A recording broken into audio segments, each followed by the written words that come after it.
We're checking for people, viewers joining in.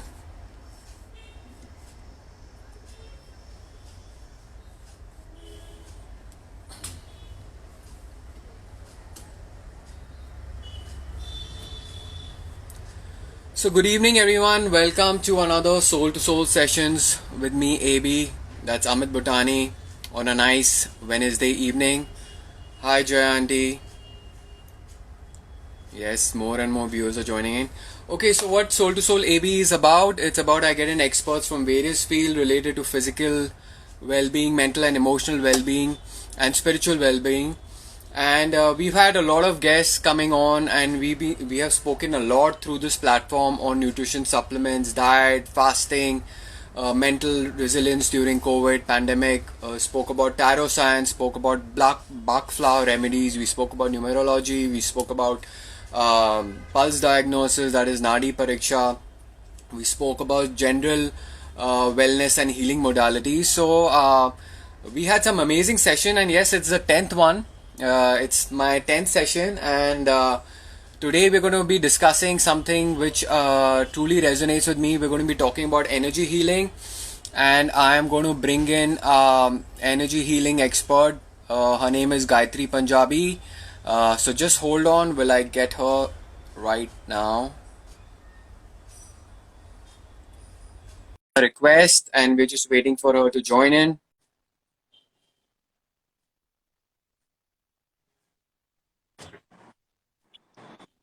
Hi. Hi, Gayatri, can you hear me? I can hear you clearly. Can you hear me? Yeah. It's just breaking up a bit. Um, I have Yeah, now full. it's better. Okay, okay. It's better. It's better right now. Yeah. So all viewers are joining in. Thank you so much, Gayatri, for taking your time to be on Soul to Soul sessions with AB. You're Um, my just a honor. brief, just a brief to tell you. Basically, I get in various distinguished guests, experts, whatever you like to call them, from various fields, and we speak about healing at all levels, whether it's mental and emotional, physical, spiritual. So we're looking at the healing in a very, very holistic way, and not viewing healing just purely from a body or a mechanistic way. And today we're going to be talking about energy healing, which is really very something which is resonates a lot with me, and I'm sure we're going to have a wonderful, wonderful session. But before that, all the viewers are joining in, so I just want to tell you a little bit about Gayatri Punjabi. You were in a nice corporate job till 2014, correct me if I'm wrong, and then you went for a Reiki session on a Christmas Eve, and you said that's it. You Yeah. you found your calling, and now you're a student of this ever expanding world where study, spirituality, science, and the mystical meet. I like the way that's put. You're a Reiki master and teacher, and also you there is a registered or patented Reiki practice that's called Karuna Reiki. You're a practitioner for that as well, and also there is another patented healing methodology which is called magnified healing. You're a master teacher in that as well. You're a certified coach. You're a Bach Foundation registered practitioner. You're a transpersonal therapist, and you use various combinations of these techniques in order to help and work on people at physical, mental, emotional, spiritual issues, and try to get them and restore health, peace, balance, and harmony. So that's Gayatri Punjabi for you. Thank you once again, and let's deep dive into the session, Gayatri. So for our viewers who are joining in, and there are quite a few of them. So let's define, when we're talking about energy healing, can we define energy in this context? What we mean? So I think the starting point to understand energy healing is to understand A, what energy is, and B, what healing is, and then put those two words together, right? Right. So I'll start with healing because, like you rightly said, healing does not happen at the physical level. Now, we live in a world that is trained to believe that if there's a symptom and the symptom has been released from the body, healing has occurred. Which is why fever hua, crossing liya, fever gaya, I'm sorted. Yeah. Uh, Yeah. Unfortunately, that mechanism is called curing and not healing because all it does is it takes care of the symptom of what is going on in the body, Yeah. right? Yeah. Now, Yeah. is deeper than that. Healing happens at not just the physical level, like you rightly said, it happens at the emotional level, it happens at the mental level, it also happens at the spiritual level. Because Yeah. sometimes we need to learn and grow and evolve and change ourselves in order for real, peace and balance and harmony to be restored. Correct. And in context now, I'd like to bring about where energy fits in. So one of the things we know that quantum physics is now sort of saying very clearly is that everything in the world, everything in the universe is energy. Absolutely. So whether it's you, whether it's the physical part of me or the space in between us, all of this is actually energy. So, Okay. before we defined ourselves as energy beings that had an aura, that had chakras, and there were energy centers or the nadis that acupressure uses or acupuncture Yeah. uses, we believe Yeah. we only had those. But what this quantum physics idea brings into our lives is the idea that not only do we have an energy body, but we are energy beings. We're made up of energy. It's just the manifestation of energy that shows up partially as physical energy, partially as the energy system that surrounds us or is within us. And Yeah. from that context, energy becomes really, really important as an idea. Because if we are energy beings, if we have energy bodies, if we operate in a world that's vibrating at different levels of frequency and energy, Yeah. and again, what is energy, right? So in the physical sense, energy can be defined as your electricity. It can be defined as, we've heard of so many: electrical energy, magnetic energy, electromagnetic energy. We also have a field of energy, and that is what keeps us going. Yeah. Now, it's important to sort of think about a little bit more. If we're energy beings, then that somehow is interlinked in between what we become physically, mentally, and emotionally. So just to sort of, the most common idea, when we're really happy, how do we feel? We feel Energy, excited, light. Yeah. energetic, Yeah. one or two things, you feel elevated. And when you're Yeah. sad, what do you say? I'm feeling You, low on energy. I it want to shows in lie. the body posture as well. It's natural because energy Yeah. is deeply related with our emotions.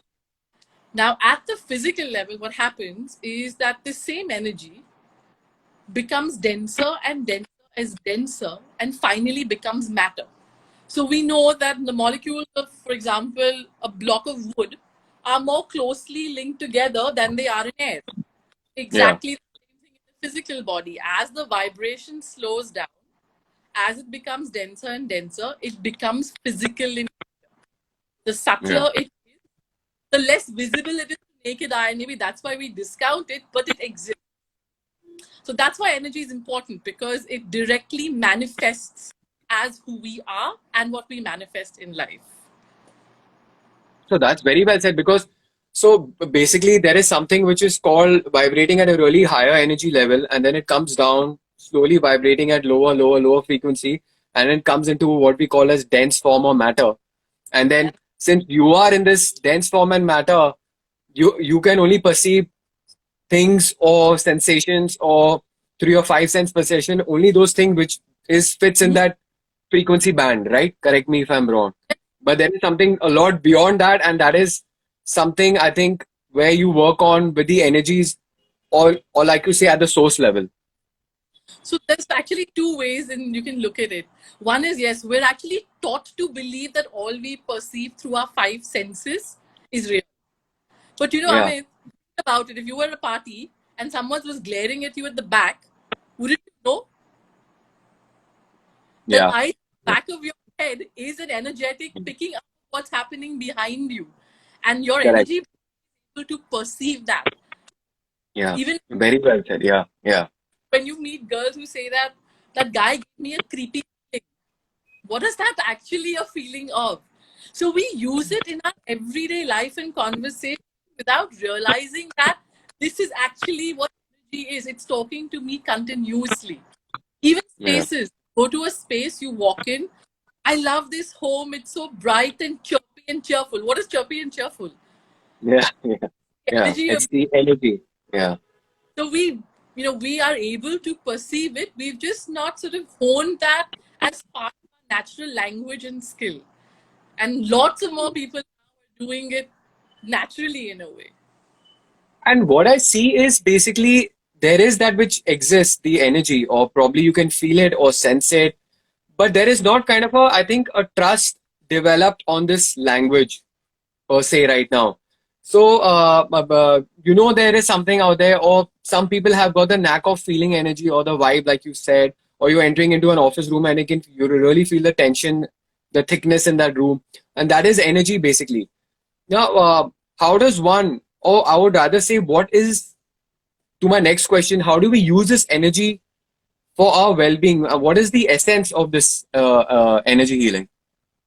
So let me first connect how energy manifests into life, right? So you have a thought. A Yeah, thought, it's an emotion. The emotion has an energy. So every emotion has a frequency of vibration. And correct. that frequency that we're vibrating at creates and manifests the physical reality. So the Yeah, higher the frequency of the emotion you feel, the higher sort of, the more subtler, the more gentler, the more loving the emotion, you naturally manage to create a life in a physical body that resonates at that frequency. Right? It's like correct. tuning fork. If Yeah, one tuning yeah, fork is vibrating at a certain frequency, the other one starts to vibrate. We heal like that. We create yeah, like that as well. So the law of attraction, right? What does it actually say? You attract, but what are you yeah. attracting? Attracting is the frequency of what you're vibrating. So Vibrating and the emotion is that important. So every emotion has a certain frequency, and we're meant to sort of go over from anger, fear, sadness into the higher frequencies of courage, of love, of peace. When yeah, you start moving up there, automatically your body and your life begin to show that, yeah. right? Correct. Now, given that context, thought creates emotion, creates energy, creates the physical reality. If I'm working with energy, which is right in the middle of emotion and physical body, when I change the frequency here, I automatically change the frequency of emotion and the frequency of the physical body. I Yeah, raise the, like I said, like tuning forks. If one is yeah, vibrating at a higher frequency, the other yeah. automatically starts to raise the frequency. What about the thought? That also gets aligned, right? Yes, because the moment the emotion begins to shift, it will create a fleeting effect. So can you say that emotion is like a tuning fork for you? You know exactly. It's like a contrast. It helps you decide in which state you are right now, and you need to like get up or raise the frequency. We have, and that's the one thing we actually have control over. So one, we Mm. know if I'm sitting there upset about something, I have the ability to shift that emotion, naturally shifting my energy. So if I'm Got it. sitting feeling sad, or if I'm sitting there angry, I have a choice to say, okay, I'm going to stop feeling sad and I'm going to go do something that makes me Yeah, happy. Or if I'm yeah, sitting with someone and, going on yeah, about it, allowing that emotion to fester, I yeah, have a choice to shift that emotion into forgiveness or compassion or whatever it needs to be. yeah, And yeah. you do, you shifted the energy. You shift the energy, you shift the reality. Absolutely. So that's But how it now, starts. sorry, but that's how being human, how we are. It. I know it sounds, and when you speak and the knowledge, it sounds clean the way it is, but I think that does not happen in real life. It's not that easy. So is there anything which, or like a hack you could give, like if someone is going through a negative emotion or is down in the negative frequency, is there something which they can turn around quickly, Yeah, and so kind of uplift? Yeah. it's actually with us everyday breath. You change Mm. your breathing, you change your frequency. Think about it, right? If you're angry, upset, you're breathing shallow, you're hyper, your mind is racing with thoughts. The Yeah. moment you shifting your breathing, you move into deep, shallow breaths. You do simple things like box breathing, anulom vilom, simple ideas like that. You will instantly notice that the mind has shifted, the energy Yeah. body, and your Yeah. thoughts will align as well. So one simple thing is to use breath. There's actually a whole different universe called Access Consciousness, which is run by this business in the US. And they have some really simple ways to shift this. One of them is called What Else is Possible. So, when you're Mm. sitting there, the same thought is repeating in your head and you don't know way out, you Yeah. open up in possibility by simply saying what else is possible. Just keep saying that over and over again. And you've moved because now you've Yeah. stopped going round and round at the frequency you're vibrating at, and you moved into a different frequency, which opens you up into possibility. So the problem is the lack of mindfulness. Because what happens Exactly. with most of us Mm. is we go in, we sink in, and we stay there. You We get don't, stuck. and you lose the conscious effort to that moment of conscious effort that you can to make the shift. Yeah. You just lose that bit. So, and that's where meditation comes in, because meditation is what helps us be mindful. When we're mindful, we're able to make these shifts, right at the moment we're meant to, and we shift in energy instantly. Yeah, So I think, someone just says, how do you yeah. get better than this? That's another access tool, and you instantly sort of move into the energy of gratitude.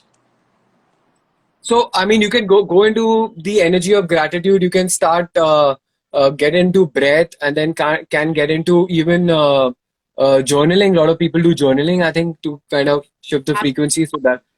So I think you need to move from the thought to the breath to appreciation to gratitude to maybe And say 4 5 things. Yeah, I sorry. find, I find Ho'oponopono another brilliant tool. No matter Yeah, what state using the forgiveness, yeah. immediately open, and then miracles begin to happen. I know it's fantastic. Our viewers don't know about it, although I know it, but I kind of shy away from speaking about Ho'oponopono. But maybe we can have a session on that soon as well on what it is. Tool, because Ho'oponopono is simply saying that, if something is happening in my, I'm responsible for creating it, which is exactly Yeah, what we're saying. My thought, emotion, energy, yeah, manifestation. So if yeah, I take responsibility for it and it yeah, doesn't appease me at this point, all I have to do is seek forgiveness for it. Now, whether you choose to call it karma, whether you choose to, call it reconciliation, the yeah, idea is that I am now going to make a shift internally. And that's what Ho'oponopono does. yeah, yeah. But tell me, in your experience, we work on it. So is that it? I'm sure. I mean, if a person is used to staying in a very lower frequency range, maybe through whatever past condition or his thought process so it's an effort required by the individual to kind of change or cause that flux, right?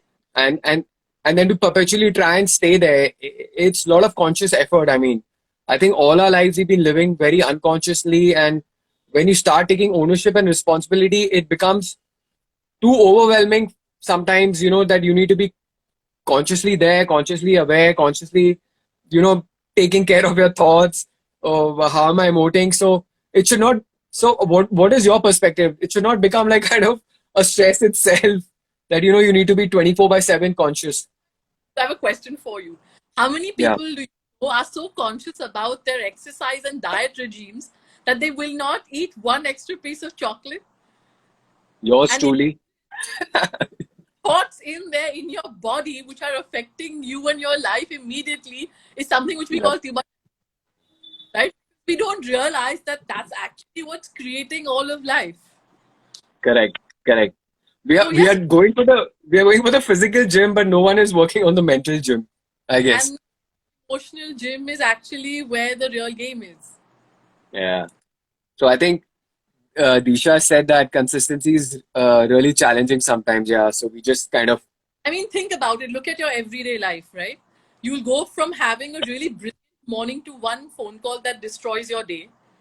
You will yeah, go from having a really bad day to your son or your daughter coming and telling you something or giving you a hug, and instantly life changes in that yeah, moment.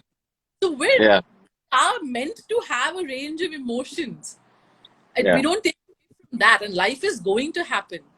But the idea is how equanimous you can be, how much you can try and not give in to the lower emotions and try and sort of keep going consistently at being, happier, positive, in a state of calm, and dealing yeah. with It's a work in progress.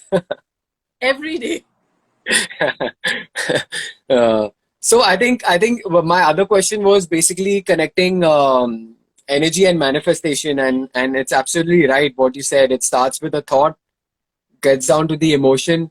That frequency comes as an energy which you experience in your physical body, and you are kind of, if I may summarize it, you and only you are responsible for all the emotions, everything that is happening in your life. It's a very outdated, but I think I've realized it from my personal experience that yeah, you are the creator, and you need to take ownership on your thoughts and your emotions as well. Absolutely. And you know, we while you talked about manifestation, so I'm going to talk about this. Raji, I lost your audio. Your audio is a bit, it's just down. I don't know. Can you hear me now? Now, yeah, yeah, yeah, So yeah. you talked about manifestation, right? And if you actually see when they make you do affirmations and they tell you to do keep visualize, etc., if inside your heart you're sort of fearful and you're like, oh, I know this is not going to happen, they tell you it's not going to happen, then the real secret to manifestation is feeling it completely in your heart, believing it is true, feeling the emotion of joy and peace and all of Yeah, those things that as if it's already happened. And that's happened. actually what creates the manifestation. Absolutely, absolutely. That's absolutely bang on. I can so relate to that. uh, Now tell me, I know you since quite some time, and I'm so happy that I'm connecting with you over this the session. Uh, you have done, and I think you've mastered. You're a master teacher in Reiki. I mean, and I think I wanted to touch on that healing modality. I mean, could you tell the viewers a bit about Reiki? Yes, of course. Reiki is my first love. Um, so Reiki is in the Japanese tradition of healing. The word Rei stands for God or spiritual or wisdom or consciousness or enlightenment. And Ki is energy, prana, chi, all of those different aspects, which is life force energy. And together, Reiki is basically spiritually directed life force energy, or it's spiritual energy, or what I simply, my first student that I ever taught was 7 year old, and I had to explain to her what Reiki is. Now imagine trying to tell a 7 year old consciousness, God, spiritual. I said Re is God, Ki is Yeah. energy, Re is God's energy, and that has been the universal way that I speak about Reiki in. Reiki is spiritual energy. Reiki is not simply, popularly known as a hands-on healing modality or a relaxation technique. That is a byproduct of practicing Reiki. Reiki is actually a spiritual path. It is spiritually directed energy. It is spiritually directed prana. Now, because it is spiritual, it has the essence of God. And I'm going to loosely define God in classes because people who don't believe in God show up. The minute you ask someone, do you believe in God? They say, no, but I believe in a supreme power. Or I'm not religious, I'm spiritual. So Hmm. in that context, God, and when I'm talking about God, I'm talking about an energy that is so subtle that as at the subtlest level, the frequency of unconditional love, of unconditional, this amassing wisdom, of knowledge, of courage, of all the virtues sort of put together in their highest form. Right? And that's what I sort of define it as, at that frequency where everything exists in its, brilliancy in a way. So Reiki is that energy. It is an extremely high frequency energy channeled directly from God in that context. Now, what Reiki So you does, so you become like a conduit for that. you become a bamboo. You become the channel. Reiki flows Hmm. in from the crown into your heart and out of your hands. And that is how you're able to bring the energy and offer it to another person as a healer. Okay. Okay.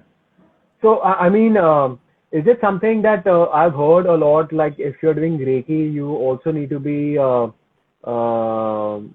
conscious of the fact that you do not take up the energies of the person, or there is a kind of lot of speculation or confusion around that. So there's two aspects to that. One is you can take the energy of another person even in a conversation with them. It will depend upon your frequency, how low you may be feeling that day, your energetic boundaries being weak, or a resonance that you have where you've been able to hook on to the person. It's the same thing with Reiki. When you're giving Reiki as a healer and you are surrendered in that process, you will not take on it. But if you give energy out, if you're sitting as a healer and you're thinking, oh, this is not going to work, am I doing it right? And there's doubt, naturally you've lowered your own frequency and your energy back. Frequency. But as far as Reiki is concerned, there is no question about the fact that you will be adversely affected by giving it because you're not in the process. Your energy is not in the process. You're simply a conduit of this energy that you're channeling. Okay. And then, I mean, there is nothing that you prepare for. It just basically you let the energy do whatever it needs to do for that particular person who you're giving Reiki to. So the preparation actually is your own spiritual growth. Because the more you grow and the more sort of self-work you do, your channels become clearer. You can surrender more. You automatically have more insight and are able to help more based on that. But other than that, there's really nothing you need to know. You don't have to know the anatomy. You don't have to, know anything about them. You just offer the space of the energy. You can't help it because your analytic mind always jumps in and tries to find out logically analyze everything, and there's a stomach ache there. Direct the energy to the stomach. But because Reiki is conscious and Reiki is alive and it's God's energy, it may realize that the stomach ache is actually coming from stress, and therefore what actually needs to be healed is in the root chakra, where there is all kinds of insecurities. And that's where the real healing has to start and then move upward. So Reiki knows what to do. We just have to give it and offer it. And the other thing about healing is, we call ourselves healers because, yes, in some way we are channeling the energy. However, we don't do the healing work. The body has a natural mechanism to heal. It is vibrating at all times. It knows how to self-heal. That's why every night when you sleep, every organ is replenished. What we do is offer the energy to a person where the healer takes in the energy and uses it to heal the body. And we raise the frequency for healing to utter because we don't want to be in the lower states of emotion. So healing is done by the healer. The healer just offers the energy. You're just providing the right environment for the healing to kind of quicken. The body will start taking care of the process. But you as a Reiki master teacher, I mean, is there a level of training or conditioning that you need to go through to kind of work as a Reiki healer? So we usually, so there are various levels of Reiki in the system that there is now. Level 1 primarily has a very long practice because we've initiated the person. They go through their own cleansing process, but the amount of energy they're able to hold and channel is, let's say, 100 watts. Now, the moment you do level 2, this energy moves to 20,000 watts. Wow. Not only that, you're also able to send Reiki over a distance. At level 1, you're still working hands-on. You need to be with the person, with the body. At level 2, you can send Reiki to a distance. So you could be at the moon, you could be in Timbuktu, and I could still be giving you healing. The other thing that also happens at level 2 is you begin to get tools like, you get symbols that help you work at deeper levels. So you now begin to heal directly at emotional and mental levels. Interesting. Reiki becomes a spiritual journey. Because once you sort of start level 3, you're working at the karmic level, you're working through karmic patterns, and it's your own growth that's also utmost important then. So Reiki is not necessarily only for people who want to become healers. It's for people who want to embark on a spiritual journey, people who want to heal themselves as well. And I think it becomes an automatic process for the person who's doing this as well. It becomes his own, like you said, his own journey, his own therapy, his own kind of looking at your own dark places and spaces and emotions and working with it. Completely. And that's the first step. You can't really give healing to someone else if you are fully unhealed. So I met someone me that we only become healers to heal ourselves. Yeah. Very well said. Yeah. I think it's a byproduct.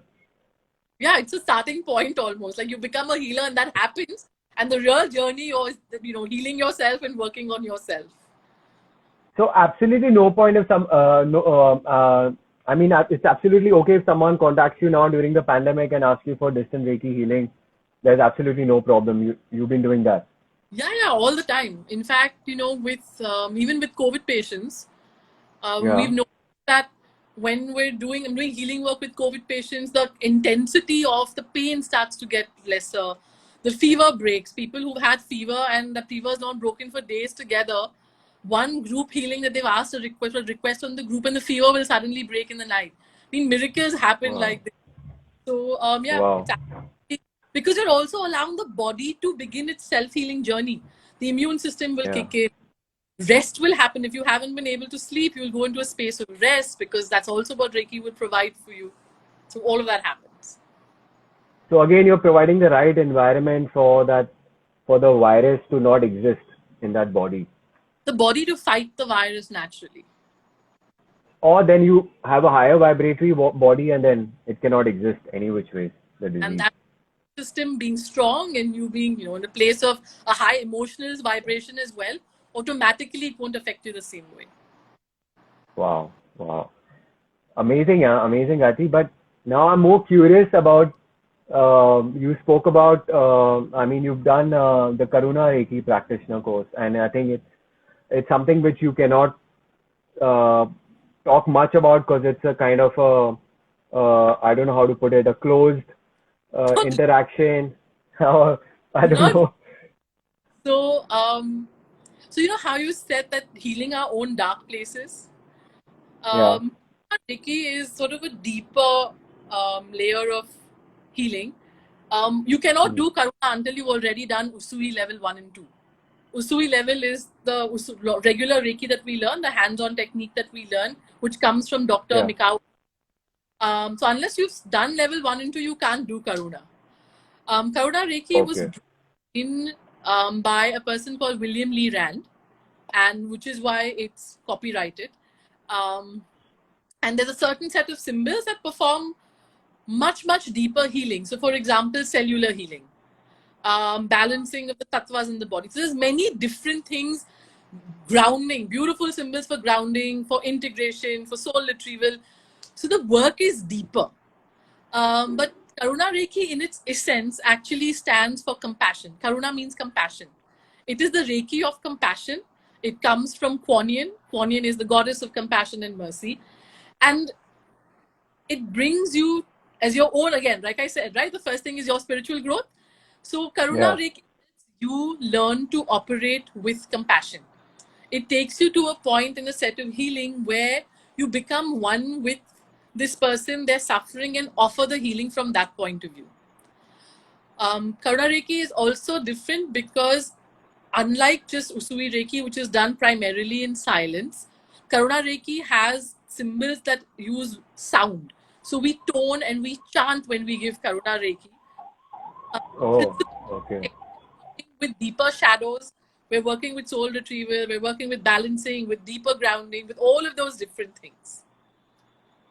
There's so much out there, and believe me, I've been a student myself while doing these sessions. There's so much there that was always existed, and we kind of, it was somewhere left back at the back burner. Now so many people are coming on and wanting to know this, and it's working wonders. So I definitely see a kind of a shift or kind of a transformation happening, not only I think in India, I think at a global level, a lot of people are taking interest in a lot of these healing modalities. So that's actually what's going on as well, what we call the shift. The shift Mm. is happening right now. Um, there is an actual energetic shift on the entire planet that is taking place where we're And I moving, totally can believe that, totally believe that. Yeah. almost like a Kalyug into a Satyug, and we're in the middle of that transition. What we Yeah. call a the third 3D energy that we live in. Yeah. Yeah. Duality. So there's love and hate, and there's anger and sadness, as well as happiness, all of these together into a Yeah. world meant to be filled with unconditional love, where there's meant to be a constant state of peace, which is the fifth dimensional or the golden age or the Satyug as we call it. And for that shift to happen, that many people have to be awakened for our planet to be able to move into that. And that's part of why so much healing is being spoken about. So I also feel that, I mean, there is one part where people who want to be awakened and be part of this journey will be there and find their own respective calling and passion. And those who probably want to leave the physical plane and come back probably sometime down are leaving, or those who cannot handle the energy. So that is my kind of take on it. I don't know how true it is, but that's what I feel in my instinctive gut feeling that you call. So and that's the reason, like I told you, that this is the kind of what do you call, a passion that started, and now I think there's no looking back. I don't know what's going to be 2-3 years down the line, but it's something where I feel is a calling for me as well. You know, So Amit, one of the things that I love about this path is that it's never ending, because there's always something more that you can keep learning. You learn energy, do therapy work, whether you go into the shaman world, it's non-stop. And it's beautiful because it takes you deeper and deeper and deeper, and eventually makes you a happier person. Exactly. Absolutely. So that was about Karuna Reiki, and now then you spoke about your also it's patented magnified healing, right? And could you tell us a bit about that? You're a master teacher of that as well. Yes. So magnified healing also, and just before I started, I realized that the 2-3 things we talked about are all brought to us by Kuan Yin. Reiki is brought by Kuan Yin, and so is magnified healing. So magnified healing was to these 2 Reiki practitioners in Florida. It was directly transmitted to them by Kuan Yin, and it's basically what is as an ascension initiation. Now, ascension is the process from where we move from our 3rd dimensional current reality into a dimension of frequency, which is that of unconditional love. Where we're no longer operating from karma, our bodies also begin to change. So magnified healing helps us with the ascension process. It allows a continuous sort of stream of energy that flows in directly from source into our hearts and can be offered as a healing process to the world. Now, the reason I can't say too much about it is because most of the sort of information about magnified healing is given in the class. This is sort of the 2-line broad picture about what magnified healing.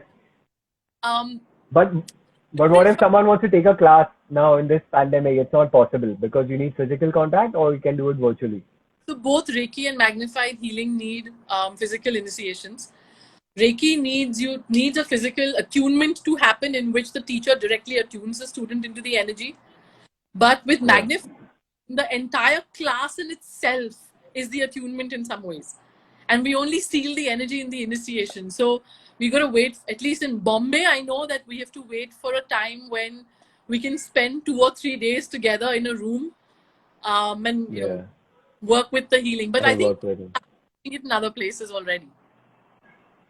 But tell me, Gayatri, in your experience, even if someone comes to you, you think it's a thing where they keep coming to you occasionally? Maybe they'll come to you after 2 months, 3 months for the same cause, or it's a different cause, or you see a kind of a growth in their journey or in their healing, or is it just like someone can have an instant healing in a session, or it's a combination of all what I just said?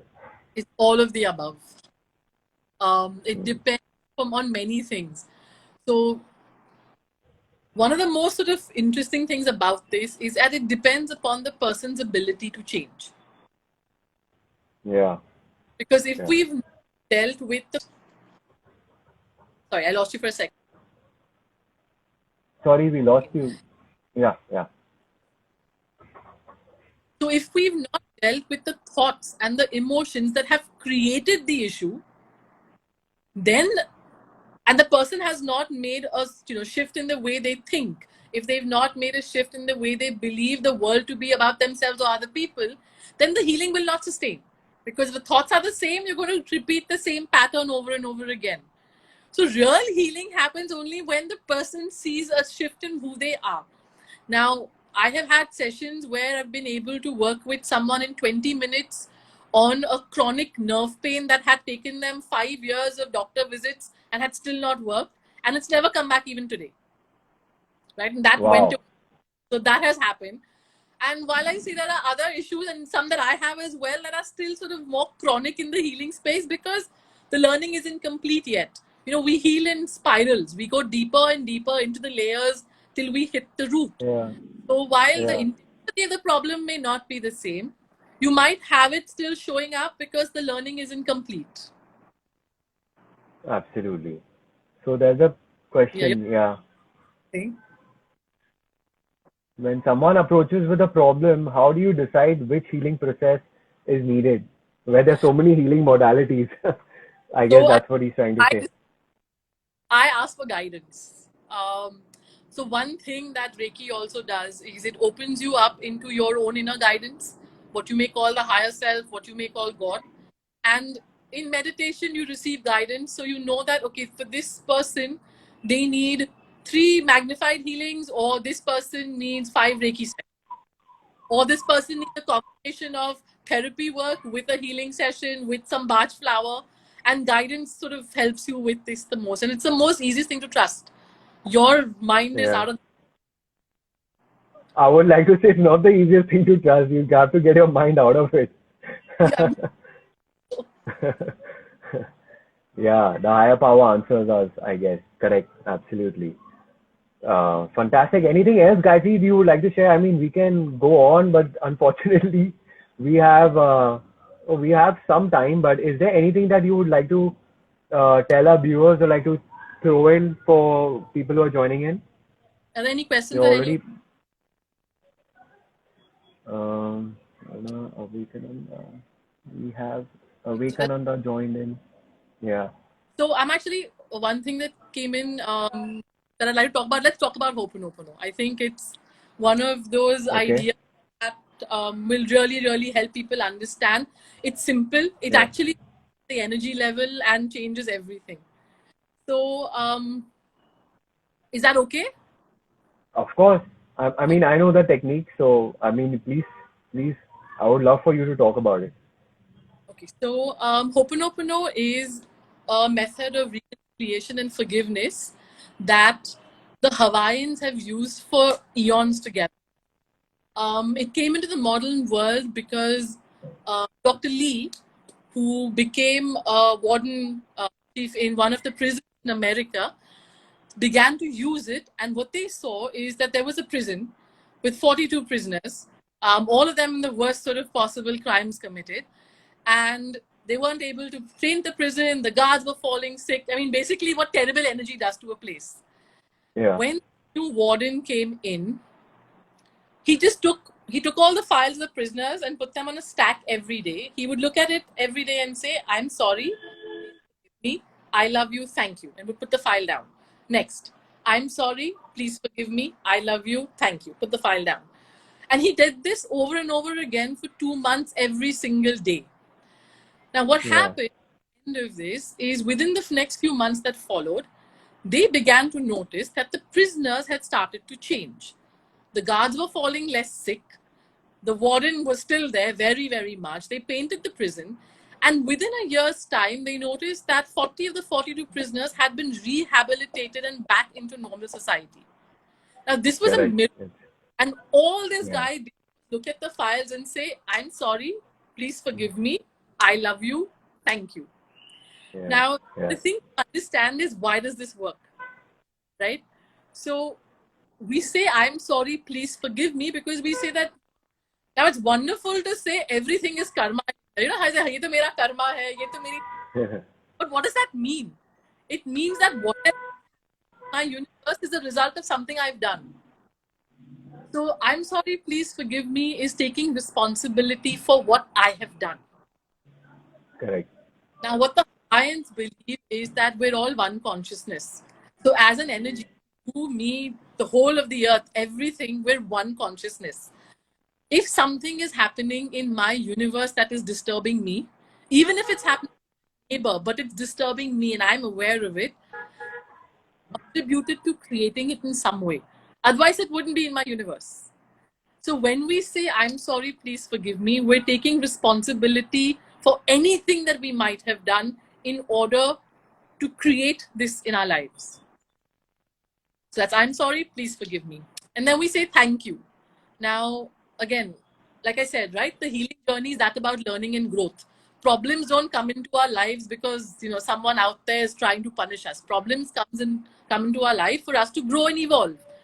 Now, for problems to come, we need people who bring those problems. And that's why, for our growth and evolution, we thank these people who come there to irritate us, annoy us, drive us up the wall, cheat us, because they teach us to be more patient, more kind, more loving, whatever it is that we need to learn. And that's why the thank you, attitude, not to the personality, but knowing that we're both one at the level of the soul in some way. And that's why we say thank you. And finally, I love you is the acknowledgement that we're both part of the same divinity. Part of the same. So Correct. you can pick 2-minute Ho'oponopono right now. If you just close your eyes, just anyone who's online, just close your eyes. Think of someone, think of a situation that bothered you or upset you. And just bring your awareness to that situation. And imagine a person or the situation.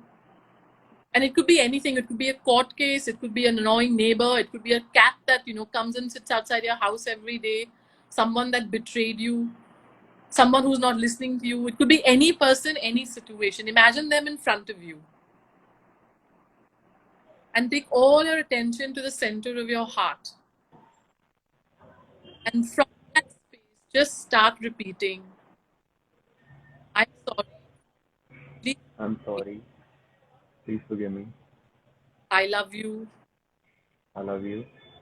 Thank you. Thank you. I'm sorry. Please I'm forgive. sorry. Please forgive me. I love thank you.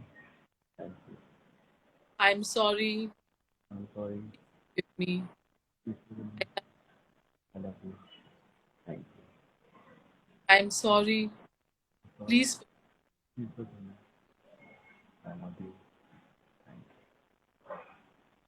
And as you do, imagine this light coming out from your heart, surrounding you and this person or situation. And keep repeating the words till you feel a sense of something within you that has shifted. And you'll notice there will be an energetic shift. I can feel it. I can. And Yeah, it's wonderful. to do. And I hope everyone who was online was able to do this as well and could feel it. And you just know something inside you has moved. Effectively, you've just raised your frequency completely. So forgiveness really helps. Gratitude really helps. Maintaining a gratitude journal every day. Even simple things like, watering plants, talking to flowers, or just staying with your flowers, dancing. If you like music and it brings you joy, you'll notice shifts in your energy immediately. Yeah, you do. You do. Of course. I mean, it's instantaneous. In the morning, you go or you're going in for a shower and you're putting on the music. It really peps up your mood like instantly. As long as you like the music. So Yeah, yeah, of course. So yeah, you can do, and whether it's mantra. So as far as energy healing is concerned, it's a huge universe. We've only talked about 2 or 3 things, but everyday application of so many small tools can bring shifts in energy. Absolutely, absolutely. Thank you so much, Gairi. Thank you so much. I think Ho'oponopono is something which is a great takeaway that you can, people can practice, like how you said right now. Yes, And there is a question. Yeah. So you can do Ho'oponopono with pain in your body. You can do Ho'oponopono with yourself if you're the kind of person who gets angry with yourself. You blame yourself for something. You can do Ho'oponopono with something in your body that's not even changing. So you can do Ho'oponopono with anything, including I hope things that like answers it. when the sun, do Ho'oponopono. Very well said, Gairi. I mean, thank you so much. It's been such an awesome session with you. And if people want to get in touch with you, of course, I will tag you on your Insta handle on once I save this video. And if there's some, they want to contact you, they'll contact you directly through your Insta handle. Is that okay? Sure. All Absolutely right. fine. Perfect. Perfect. Thanks, Gayatri. Thank you so much. I Yes. hope we can do another. There's another question. What if you What feel blamed for everything? Yes. I would recommend do the same thing. Start doing Ho'oponopono with the people that you feel blame you. So Kajal, I'm going to answer your question first. When you feel blamed for everything and you feel guilty, you need to work with your guilt. Because other people who are blaming you are simply doing what they're meant to do. The fact that you feel guilty is what needs to be healed. Right? So take Yeah. responsibility for the parts of you that feel like you have contributed to the situation and give back the rest that doesn't really belong to you as guilt and start doing Ho'oponopono with the situation, with the people that blame you as well. See what begins to change. Yeah, I think if I got it correctly, Ho'oponopono can be used on anything. Could be used on an, like you said, in a property deal, on working out with relationship, with pains in your body, with emotional guilt, feelings, anger, resentment. I mean, everything you can work on it. Anything. You kind of Don't, indirectly say that you're taking responsibility for it. yes. And the only thing is don't be stuck to the outcome across the board, right? So if you're working on a property deal, do Ho'oponopono and let the universe sort of decide where it's meant to go. Absolutely. Absolutely. So yeah. Perfect. Thank you, Gayatri. Thank you so much for doing this with me. Thank you, Yes. Amit. It's finally speak with you like this. I know. So many years. Hopefully we get to see each other soon, physically soon, yeah. Absolutely. Thanks, Gayatri. Thank you so much for doing the session with us. Thank you so much for your time. Thanks. Bye. Take care.